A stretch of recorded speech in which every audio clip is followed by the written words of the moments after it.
주야로 묵상. 오늘은 마가복음 13장 5절에서부터 13절까지의 말씀입니다. 예수님은 이 성전 파괴에 대해서 말씀하셨죠. 지금 눈에 보이는 성전이 돌 하나도 돌 위에 남지 않고 다 무너질 것을 이제 말씀하셨습니다. 그걸 들은 제자가 그러면 언제 그와 같은 일이 일어날 것인지 또 무슨 징조가 있을 것인지 이제 앞에서 질문을 했었는데요. 또한 이 제자들이 하는 이 질문은 사실 이 성전 파괴는 이제 당시에 이스라엘 사람들이 이해하기에는 그것이 이 세상의 끝에 일어날 일로서 알고 있었다는 거예요. 그러니까 제자들이 지금 성전 파괴 때와 함께 이 세상의 끝이 올 때의 징조에 대해서 질문하고 있는 거죠. 그리고 예수님의 이 대답도 이 말씀도 세상의 끝에서 일어날 일에 대해서 이제 말씀해 주고 계시는 거예요. 그래서 우리가 이제 5절부터 이 마가복음 13장 5절부터 앞에 내용을 쭉 살펴보게 될 텐데요. 그 5절부터 13절까지는 마지막 때의 징조, 세상 끝에 일어날 일에 대한 징조이고요. 14절부터 23절은 성전 파괴이고요. 24절부터 17절은 주의 재림이고요. 또 28절에서부터 37절까지는 그런 종말, 이 마지막 때에 살아갈 신자의 자세에 대해서 이제 말씀하십니다. 그러니까 앞으로 살펴볼 이 마가복음의 내용은 이 세상 끝에서 일어날 일에 대한 이런 맥락에서 이 내용을 이제 이해하면 되겠습니다. 그래서 이제 오늘 이제 예수님은 이 제자들의 질문에 대해서 답해 주시고 특별히 이제 이 징조에 대해서 말씀해 주시는 거죠. 그리고 예수님 먼저 제자들의 질문에서 가장 먼저 이제 말씀하신 것은 5절에 미혹을 받지 않도록 주의하라 이렇게 말씀하십니다. 그럼 어떤 미혹이고 이것을 조심해야 할까요? 그것은 예수님이 재림하셨으며 이 세상에 끝이 왔다는 말에 속지 말아야 한다는 거예요. 그러니까 지금 이 세상의 끝에 일어날 일에 대해서 예수님께서 말씀해 주시는데 이 모든 과정 가운데서 사람들을 혼미하게 하고 미혹하고 또 넘어뜨리려는 이런 악한 일들이 일어나는 것이고요. 또 마치 이 세상이 바로 멸망할 것처럼 이렇게 사람들을 흔들고 미혹하는 일이 계속 될 거라는 거예요. 그러니까 사실은 예수님 때부터 오늘날까지 계속 이 세상의 끝, 이 종말에 대해서 이야기하는 부분들은 계속 되어졌었어요. 그리고 특별히 이 예수님은 이 징조에 대해서 말씀해 주잖아요.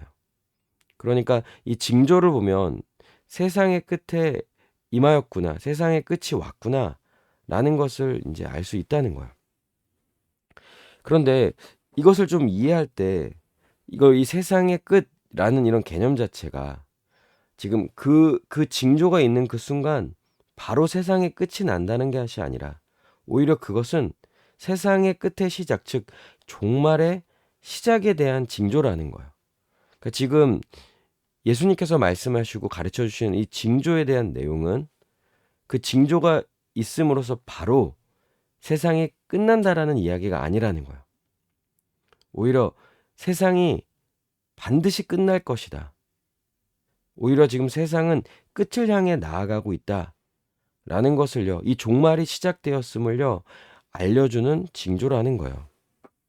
그래서 우리가 이런 얘기들을 이제 들어봤을 거예요. 마지막 때, 마지막 때. 그러니까 마지막 때라고 하면은 세상의 끝에 한 시점에 일어날 일들로 이해를 하는데요.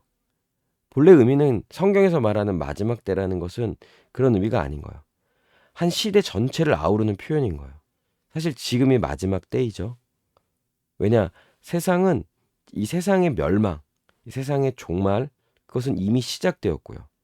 그것은 하나님 나라가 임함으로써 세상의 나라는, 이 사탄의 나라는 지금 멸망을 향해 나아가고 있다는 거예요.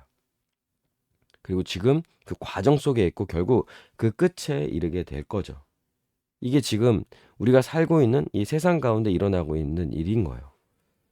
그리고 지금 이 기간, 이 세상의 그 끝, 그리고 이 멸망의 징조들이 이제 지금 우리가 살고 있는 예수님의 그 초림부터 지금 예수님이 재림하는 이 시대를 전체를 아우는 이 기간 가운데 계속 예수님 말씀하시는 징조들이 나타나고 있다는 거예요.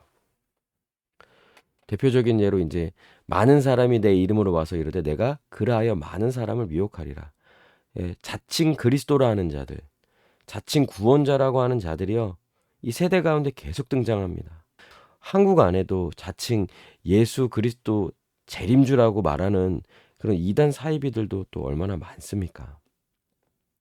그 자체가 지금 세상이 멸망을 향해 나아가고 있다라는 징조인 거예요.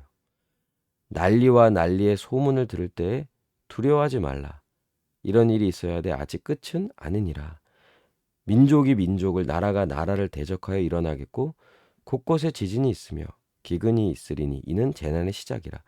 그러니까 이때 지금 이 마지막 때 이 종말이 시작되었음을 보여주는 이 징조가 있는 시대 자체에 보세요. 표현들은 이 세상의 나라가 지금 혼란하고 자멸해 가고 있다라는 것을 보여주고 있는 거예요. 전쟁이 일어나고 재난이 일어나고 계속된 이런 어려움이 이 세상 가운데 끊이지 않고 계속 나타나는 그 자체가 지금 이 세상의 끝을 향해 나아가고 있음을 보여주는 거죠.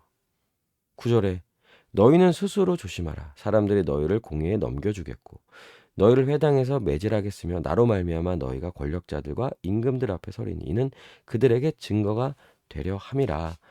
사람들이요, 교회를 핍박합니다. 믿는 자들을 핍박하고 끊임없이 넘어뜨리려고 하고 국가 가진 힘을 가지고도 할 수 있고요.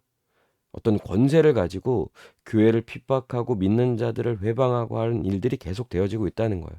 오늘날만 봐도 언론에서도 그렇고 세상에서는 이 교회에 대해 핍박하고 교회를 오해하게 하고 또 교회를 미워하게끔 하는 부추기는 일들이요. 예수님이 말씀하시는 이때부터 오늘날 우리가 지금 살고 있는 이때까지 계속 되어지고 있다는 거예요. 그런데 놀랍게도 10절에 그러는 가운데서도 또 복음이 먼저 만국에 전파되어야 할 것이니라. 세상 끝을 향해 나아가죠. 그런데 하나님 나라는요, 완성을 향해 나아가고 있다는 거예요. 그 증거는 아무리 사람들이 핍박을 하고 넘어뜨린다 하더라도요, 복음이 계속 전파되어 그리고 많은 사람들이 구원을 받고요, 하나님 나라가 확장되어지는 거죠. 그것이 바로 하나님 나라가 힘차게 전진해 나가고 있음을 보여주는 거고요. 그것은 반대로 말하면 세상이 지금 멸망을 향해 나아가고 있다는 것을요, 보여주는 거죠. 11절에 사람들이 너희를 끌어다가 넘겨줄 때 무슨 말을 할까 미리 염려하지 말고 무엇이든지 그때 너희에게 주시는 그 말을 하라. 말하는 이는 너희가 아니요 성령이시니라. 형제가 형제를, 아버지가 자식을 죽는 데에 내주며 자식들이 부모를 대적하게 하여 죽게 하리라. 또 너희가 내 이름으로 말미암아 모든 사람에게 미움을 받을 것이나 끝까지 견디는 자는 구원을 받으리라. 복음이 전파되는 과정은요, 만만하지 않습니다. 세상은 끊임없이 복음이 전파되지 아니하도록 핍박할 거고요, 거부할 거고요, 다양한 방식으로 그것들을 하지 못하도록 여러 가지 술수를 계속 악한 짓을 저지릅니다. 그럼에도 불구하고 복음이 전파되는 것은 사람의 말과 능력이 아니죠. 성령의 역사인 거예요. 하나님의 통치가 이 땅 가운데 이루어지고 있음을 보여주는 거죠. 하나님 나라가 역동적으로 이 세상 가운데 역사하고 있는 거예요. 물론 교회가 어려움을 겪습니다. 미움을 받고 고난을 받고 또 그로 인하여서 배교하는 자들, 믿는 자였던 것 같았는데 어려움으로 인하여 그 믿음을 놓고 저버리고 하나님을 떠나는 일들도 일어납니다. 교회 안에 이런 아픈 일들이 일어나요. 이런 현실이 사실 우리 가운데 있죠. 그럼에도 불구하고요, 구원의 역사는 계속되고요, 교회는 부흥하고요, 하나님의 나라가 역동적으로 이 구원의 역사가, 이 복음 전파의 사역이 이 땅 가운데 계속 되어지고 있다는 그 자체는 하나님 나라가 힘차게 역사하는 것뿐만 아니라 세상이 지금 멸망을 향해 나아가고 있음을 보여주는 징조라고 할 수 있는 거예요. 그러니 우리가 사탄의 미혹과 핍박이 있더라도요, 분별하고 이겨내게 하시고 또한 오히려 이 징조를 통해 하나님 나라가 완성을 향해 나아가고 있음을요, 확신해야 한다는 거예요. 이겨냅시다. 이겨낼 수 있는 거예요. 하나님께서 능히 이기게 하시고 또 하나님의 나라가 임하고 있다는 것, 완성을 향해 나아가고 있다는 것을요, 신자들은 더욱 확신하게 될 거예요.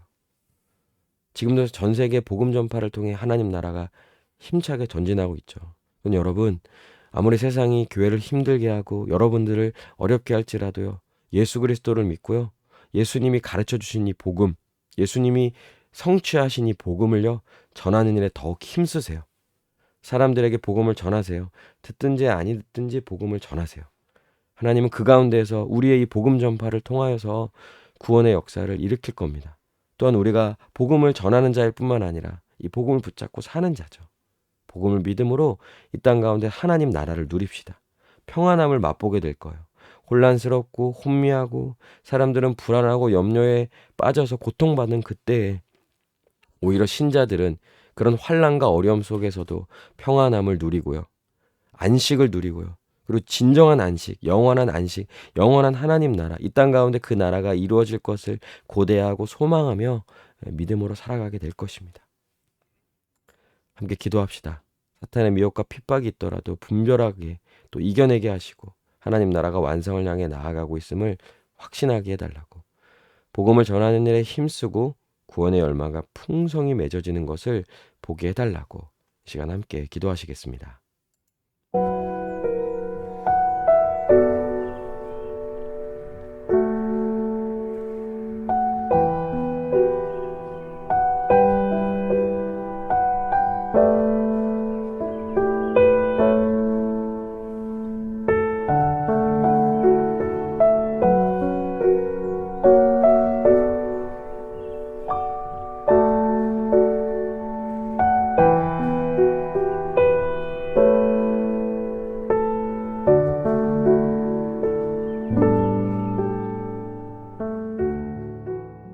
기도합니다.